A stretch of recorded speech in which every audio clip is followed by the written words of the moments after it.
Sur l'Indre, une île abrite le château d'Azel-Rideau, que nous allons visiter. Un véritable joyau Renaissance parmi les plus beaux châteaux de la Loire. Ces arbres, on croirait que c'est des peupliers, mais non, ce sont des chênes. Le village tient son nom du chevalier Rideau d'Azay, Rideau ou Ridel, du temps de Philippe Auguste. Le château a bénéficié d'une restauration intérieure au XIXe siècle et toute récente également.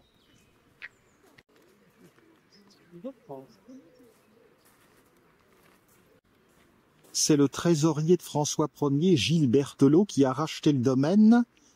Cependant, il est tombé en disgrâce. Et François Ier l'a donné à une autre personne.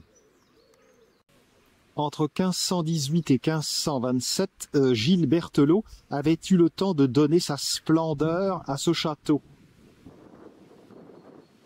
En 1528, donc, François Ier l'a confisqué. Il l'a donné à Antoine Raffin, qui était un de ses compagnons d'armes des guerres d'Italie. Le château est resté dans la famille jusqu'au XVIIIe siècle, mais il tombait un peu en ruine. Il a été racheté en 1791 par Charles de Biancourt, dont les descendants ont beaucoup restauré le château au XIXe siècle.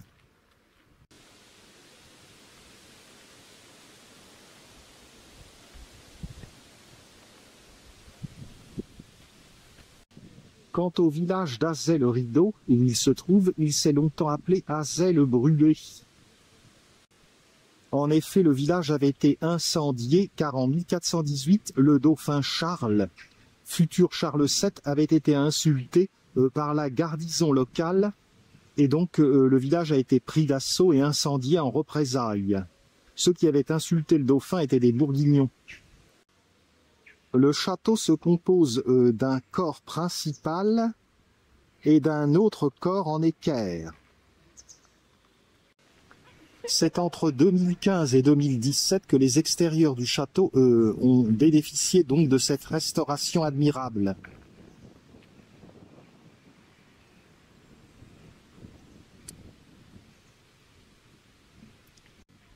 Le parc à l'anglaise de 8 hectares tout autour du château d'Azay-le-Rideau mérite également la visite.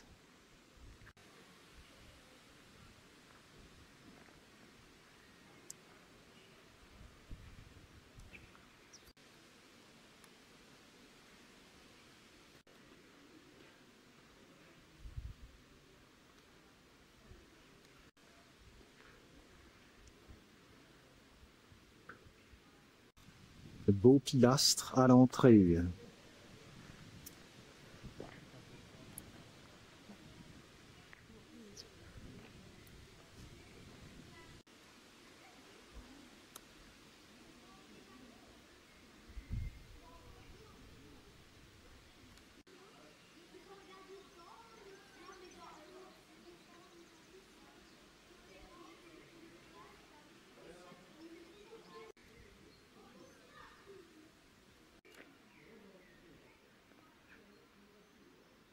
Il y a des plans d'eau tout autour du château et le parcours des bords permet d'apprécier la totalité de l'édifice.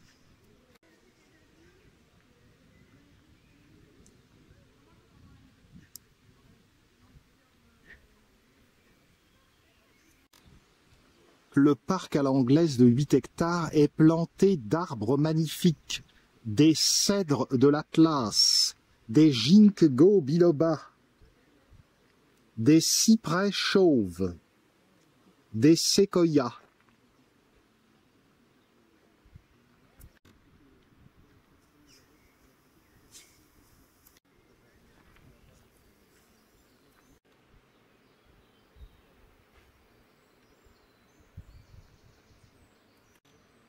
L'Indre.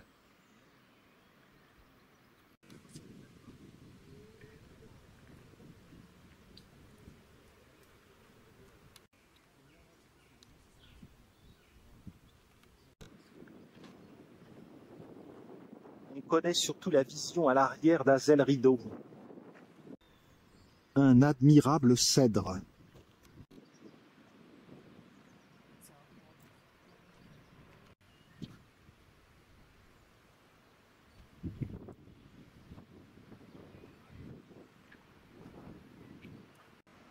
Le château est réputé pour son escalier à l'italienne, pour les combles, et puis évidemment pour les pièces Renaissance.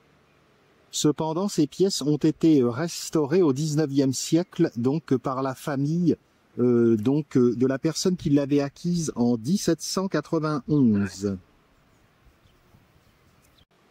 En effet, les marquis de Billancourt avaient pu disposer d'archives qui ont permis justement de reconstituer de nombreux éléments de marqueterie ou des tapisseries, rendant un éclat extraordinaire à l'intérieur du château. Je gage que le château doit être illuminé la nuit et que ce doit être extraordinaire également. C'est au niveau de la travée centrale, donc espace entre deux lucarnes, que se trouve l'escalier d'honneur. La toiture à elle seule représente un tiers de l'élévation du château.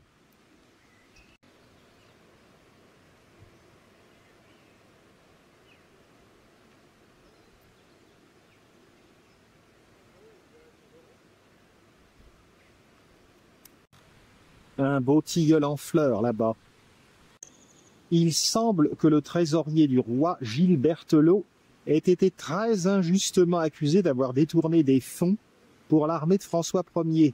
Peut-être que François Ier, justement, a saisi ce prétexte parce qu'il devait une dette, une somme d'argent importante. Il a laissé accuser donc son conseiller pour pouvoir saisir le château. Gilles Berthelot s'est enfui. L'Indre s'échappe par ici.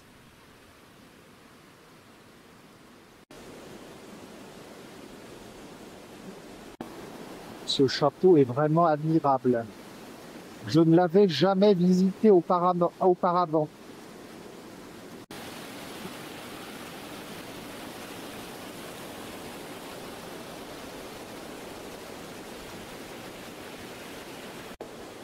Il fait partie de ces choses incontournables qu'il faut avoir vues en France, comme le Mont-Saint-Michel ou Avignon, Notre-Dame de Paris.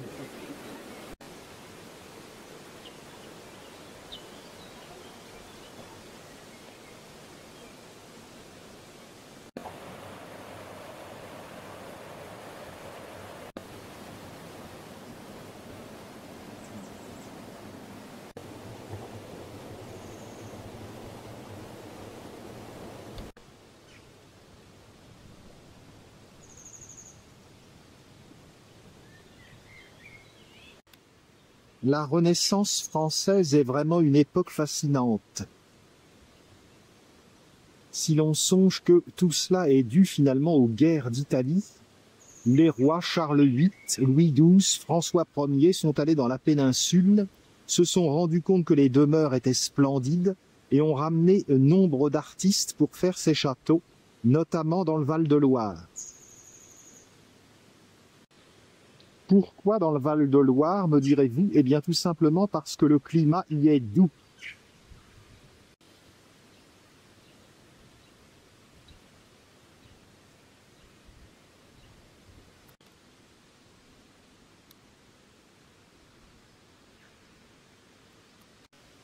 D'énormes équicétums. Façade ouest. Un panneau explicatif indique qu'il y avait un grand jardin à la Renaissance, aujourd'hui disparu. C'est le parc à l'anglaise, conçu au XIXe siècle, qui est à la place.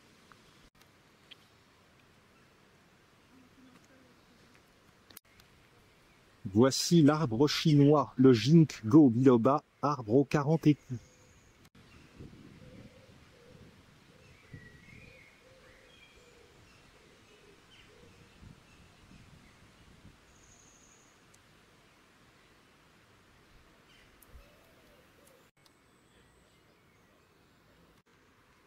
Début juin, les hydrangeas ne sont pas encore complètement fleuris.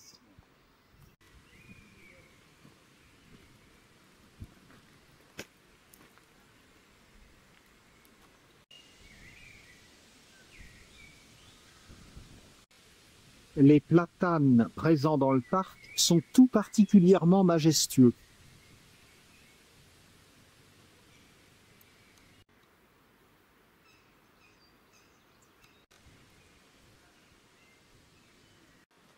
Le Tourangeau Honoré de Balzac a écrit que le château d'Azel-Rideau était un diamant à facettes inséré dans les eaux de l'Indre.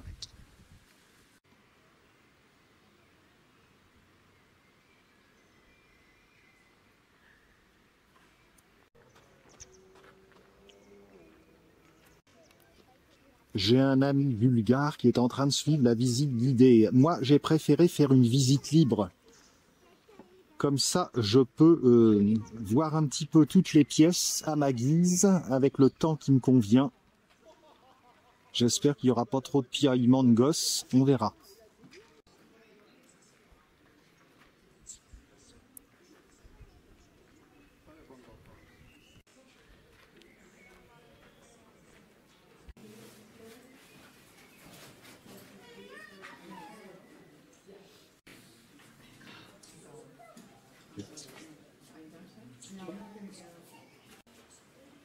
Allons voir l'escalier d'honneur.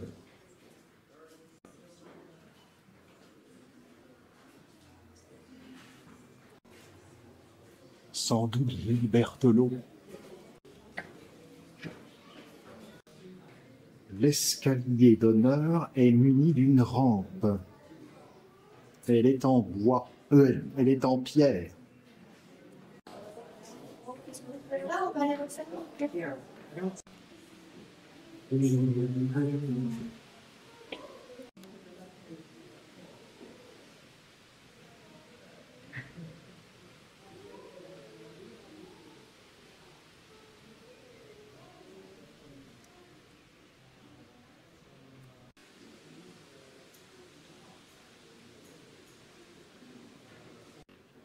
Au niveau des voûtes plates à caissons, nous avons une représentation des rois et des reines de France, de Louis XI jusqu'à Henri IV.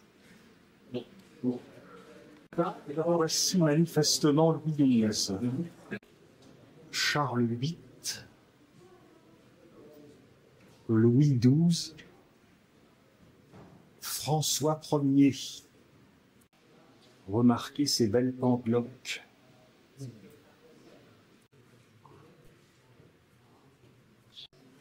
Les mains courantes.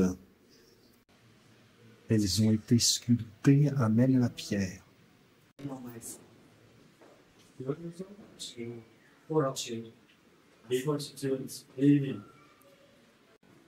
En montant, on peut mieux voir la splendeur des lucarnes.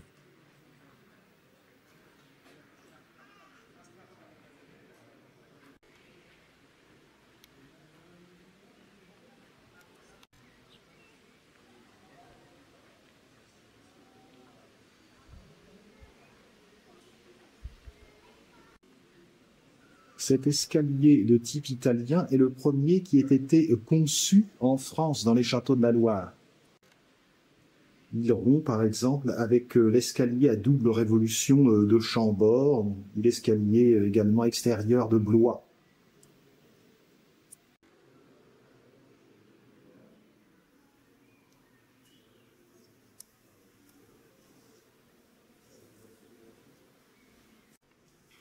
La salamandre est là, mais François Ier n'a pas été très reconnaissant. Sur la gauche, on pénètre dans le grand comble. En général, c'étaient les domestiques qui habitaient dans les combles.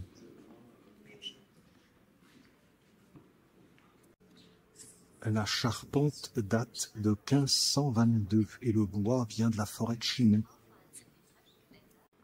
Cet ensemble a été restauré en 2011. Toute cette structure en bois de chêne supporte directement la toiture.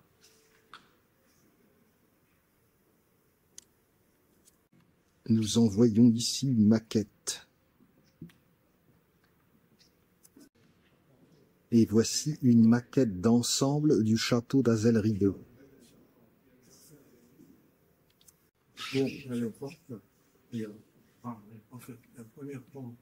Ici, les cheminées. Oui.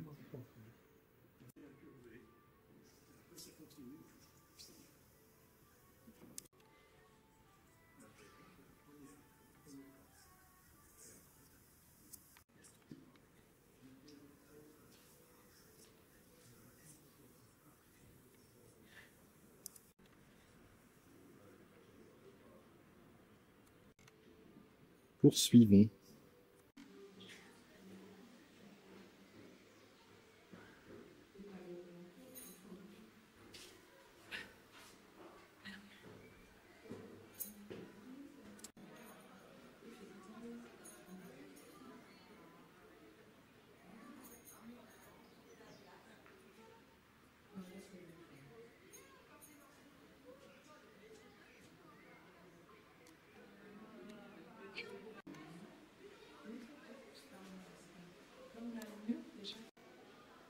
C'est le sommet du château. Redescendons.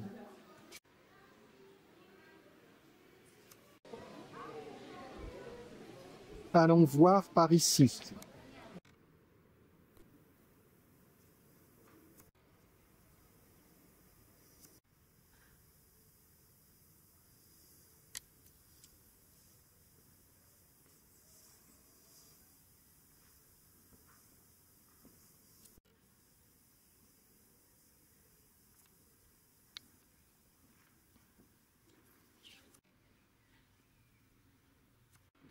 Une fenêtre en cul-de-bouteille.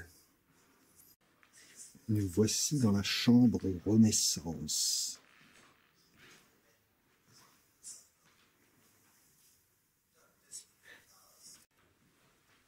C'est ici la chambre de Philippa Nesbali, qui était l'épouse de Gilles Berthelot, le trésorier du roi.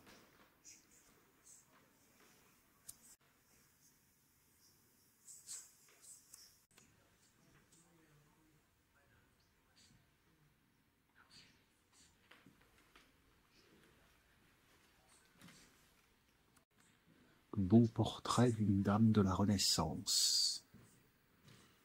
N'oublions pas qu'une cour sans dame, c'est comme un jardin sans fleurs. Marguerite de Valois, fille de Catherine de Médicis, et qui a épousé le futur Henri IV.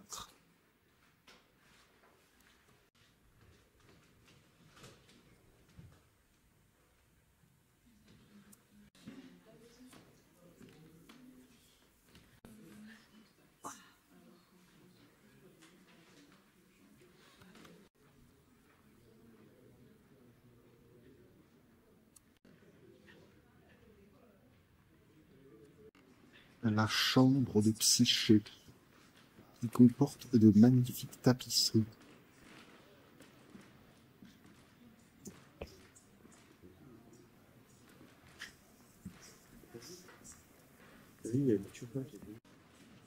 Les tapisseries sont dans un état de conservation relativement bon.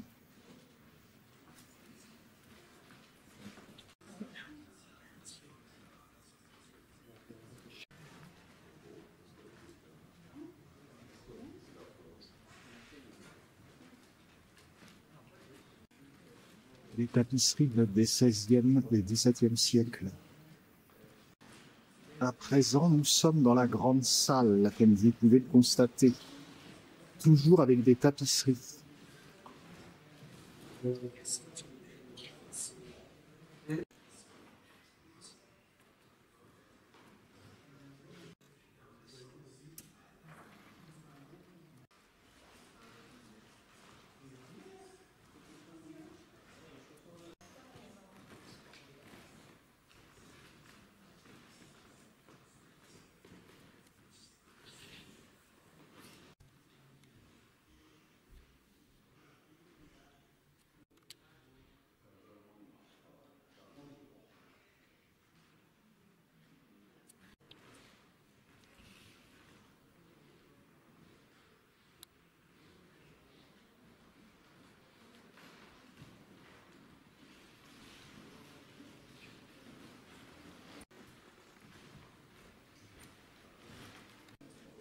Nous voici à présent dans l'antichambre de la chambre du roi.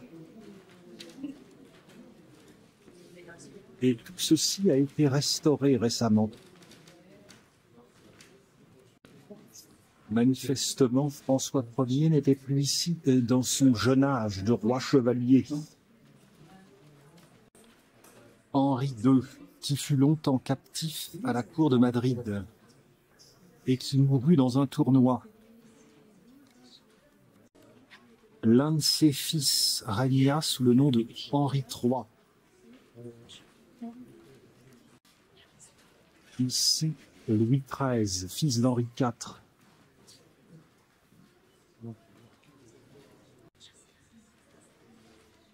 Henri IV, la branche des Bourbons, qui succède à la branche des Valois, qui s'est éteinte avec Henri III.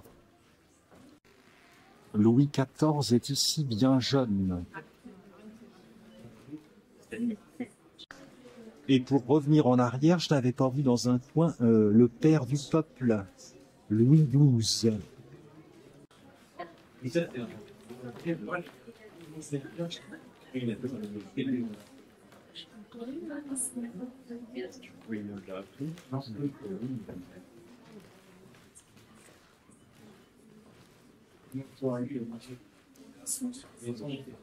Le dernier n'est pas un roi, c'est le marquis de Beringen. Et petit, Louis XIII le Juste. Henri II, marié à Catherine de Médicis, mais qui préférait Diane de Poitiers.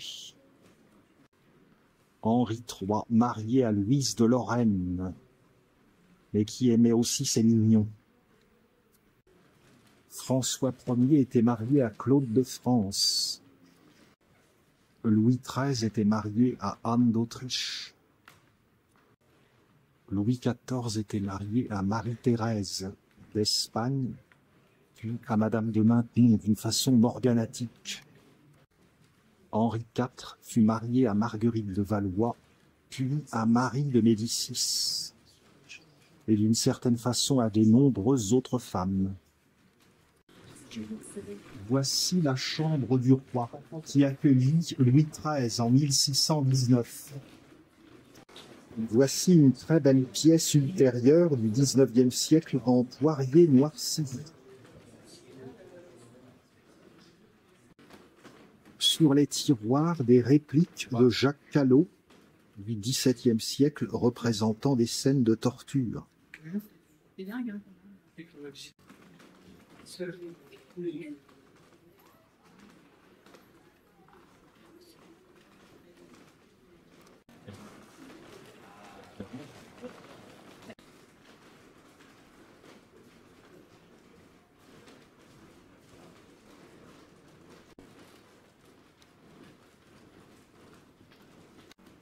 Un meuble magnifique, mais il n'est pas valorisé, il est mis un peu dans la pénombre.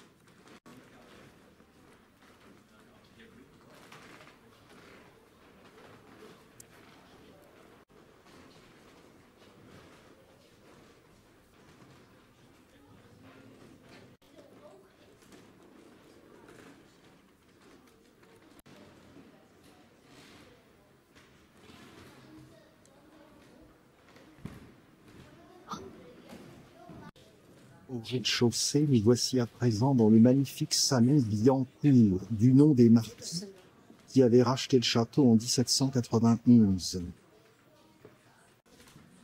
Les fleurs de lys de la couronne de France.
Je ne voudrais pas dire de sottises, mais il me semble bien reconnaître là Catherine de Médicis, puisqu'elle porte le deuil.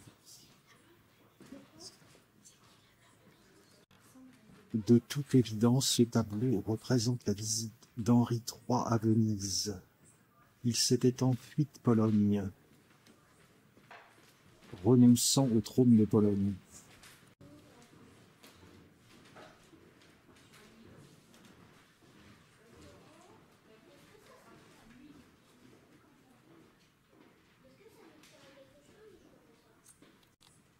Tous les Vénitiens sont au balcon pour admirer le roi de France.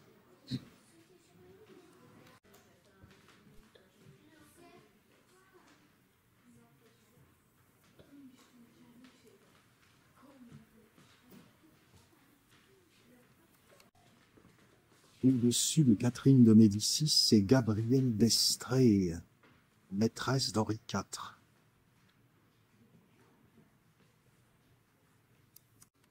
En bas à droite, c'est Diane de Poitiers, maîtresse d'Henri II.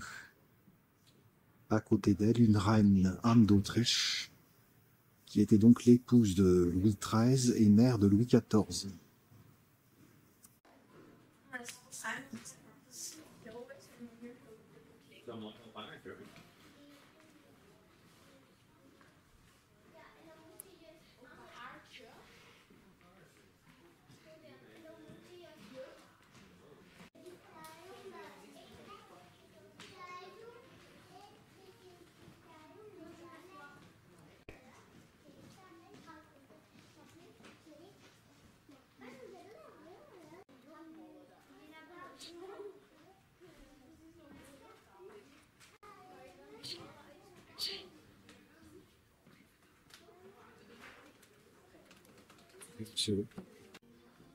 La salle de billard.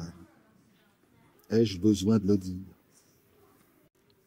Vous allez voir, la cheminée est admirable.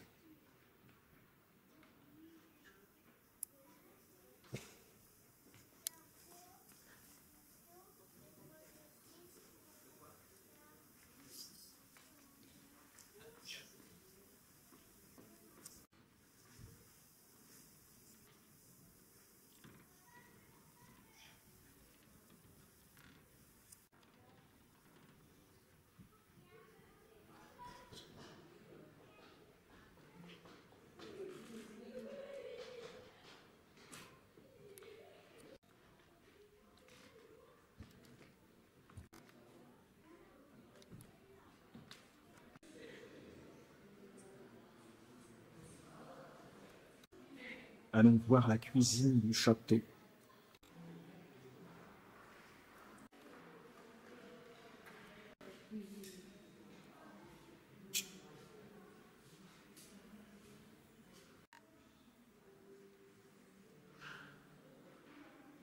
Les cuivres.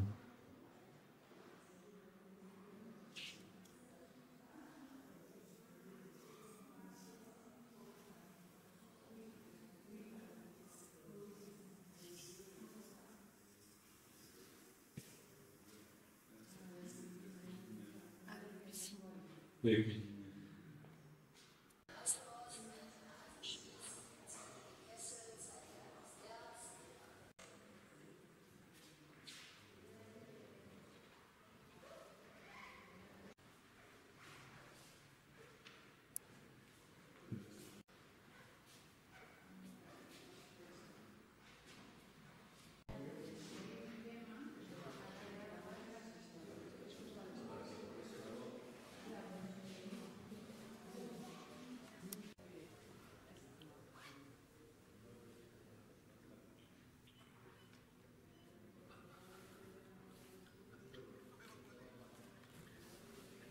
Elle ouvre carrément l'appétit.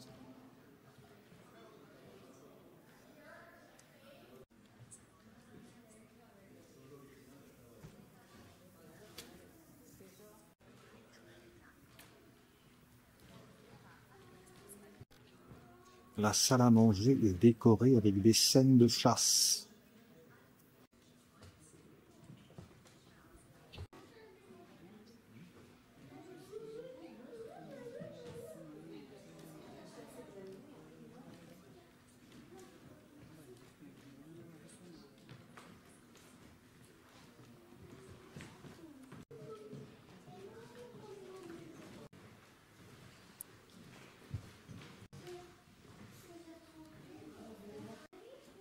le salon bibliothèque.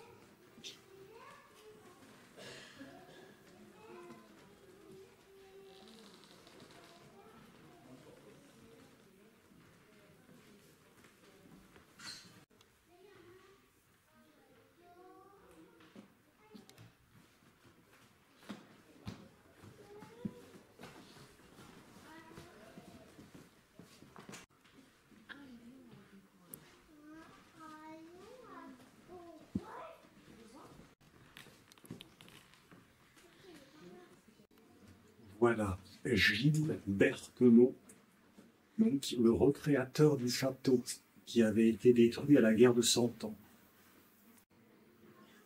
Allons nous balader un petit peu dans le parc à présent. J'ai contourné de nouveau le château et donc je m'engage dans le parc.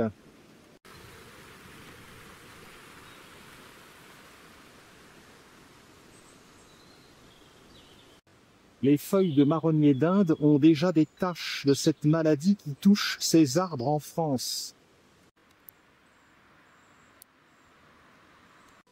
Non. L'arboretum dans le parc d'Azel-Rideau est tout à fait splendide. Est-ce que cet arbre a vu le passage de Louis XIII lorsqu'il a dormi à Azay? Mon ami bulgare qui a suivi la visite guidée me dit que le roi Louis XIII avait du mal à s'endormir la nuit de son passage. Aussi, il a demandé à un orchestre de lui jouer un air pour faciliter son endormissement. Bon, au moins, si le pont s'écroule, il y a tout ce qu'il faut. À la faveur d'une éclaircie, le château nous apparaît plus lumineux.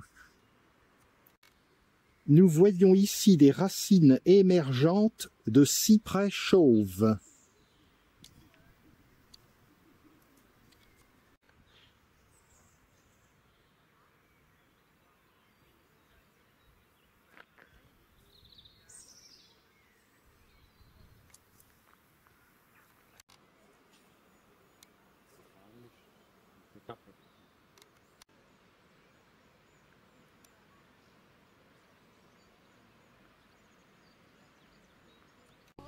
Là.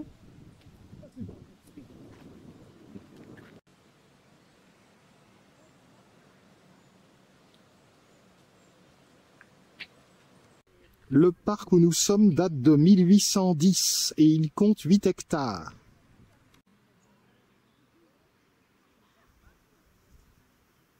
Quelle belle barbe à papa. Est-ce que c'est un tamari? Faudra que je réfléchisse, faudra que je consulte un petit peu.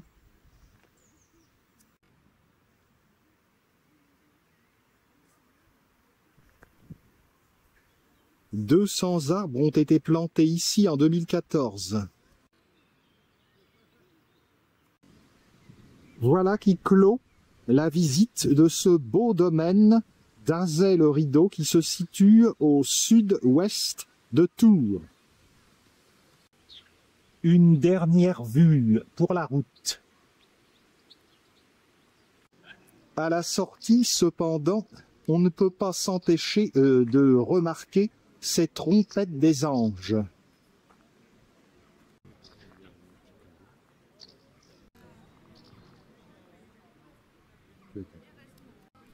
Oui, c'est vrai que ça a quand même de l'allure, hein.